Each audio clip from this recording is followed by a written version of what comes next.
42% జనాభా ఉంది, బీసీ జనాభా ఉందని చెప్పింది మీరే. వృధాంగా ఇద్దరికే ఇచ్చి ఇలా మీరు ఒక్కరికే ఇంకొకరికి ఇచ్చి 3 ఇస్తే మీరు ఏం న్యాయం చేస్తున్నారు?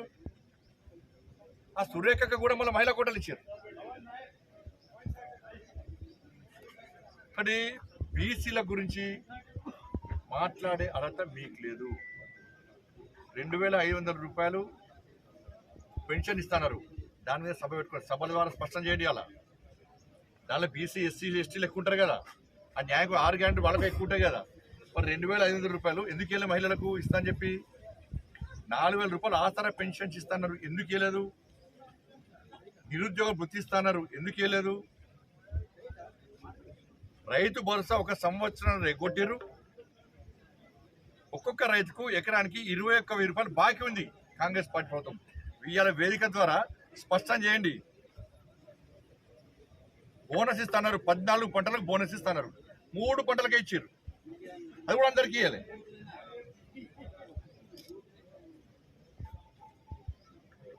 కాబట్టి ఇవన్నీ కూడా మీరు 6 గ్యారెంటీల మీద ఇలా తెలంగాణ రాష్ట్రంలో ఉన్నటువంటి వెనుకబడిన వర్గాలకు, దళిత ఎస్సీ ఎస్టీ వర్గాలకు, అగ్రవర్ణాల్లో ఉన్న పేదలకు కూడా మీరు 6 గ్యారెంటీలు ఇస్తా అని చెప్పి హామీ ఇవ్వకపోవడం వల్ల ఎందుకు హామీలు నెరవేర్చలేకపోయారు? 420 హామీలు ఇచ్చారు, ఆ 420 హామీలు కూడా ఎందుకు నెరవేర్చలేకపోయారు? దాని విషయంలో ఇవాళ జరిగే సామాజిక న్యాయ బేరీ, సామాజిక అన్యాయ బేరీ మీద స్పష్టం చేసిన బాధ్యత ఖర్గే గారికి ఉన్నది. రాహుల్ గాంధీ గారు వచ్చే ప్రకటించారు 6 గ్యారెంటీల విషయంలో, ప్రియాంక గాంధీ గారు వచ్చి ప్రకటించారు 6 గ్యారెంటీల విషయంలో. కాబట్టి మల్లికార్జున ఖర్గే గారు 6 గ్యారెంటీల విషయంలో స్పష్టం చేసిపోవాల్సిన బాధ్యత ఉంది. దీని ద్వారా ఎక్కువ లబ్ధి పొందేది బీసీ, ఎస్సీ, ఎస్టీ వర్గాలు, అగ్రవర్ణాలు, పేదల కోసం మీరు ఇచ్చేది 6 గ్యారెంటీలు.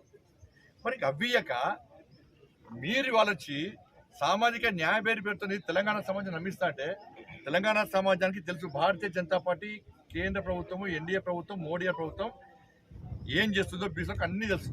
నేను ఇప్పుడు చెప్పిన మీరు ఏ విధంగా అన్యాయం చేసినా కూడా తెలంగాణ సమాజానికి తెలుసు. వాళ్ళకి కావాల్సింది ఇప్పుడు 6 గ్యారెంటీలు కావాలి, 6 గ్యారెంటీలు కావాలి. మొన్న మళ్ళీ ఉంటున్నారు బీసీ అధ్యక్షుడు చేయాలంటే, ఇలా గతంలో బీజేపీ రాష్ట్ర అధ్యక్షుడిగా పనిచేసినటువంటి నేను బండి సంజయ్ బీసీ, అంతకుముందు అధ్యక్షుడిగా పనిచేసిన డాక్టర్ లక్ష్మణ్ గారు బీసీ, అంతకుముందు గతంలో అధ్యక్షుడిగా పనిచేసినటువంటి బండారు దత్తాత్రేయ గారు బీసీ, ఆయన కంటే ముందు అధ్యక్షుడిగా పనిచేసిన చలపతిరావు గారు బీసీ. ఇంకేం కావాలి మీకు? కాబట్టి ఏ రకంగా చూసినా కూడా భారతీయ జనతా పార్టీ బీసీలకు న్యాయం చేస్తుంది.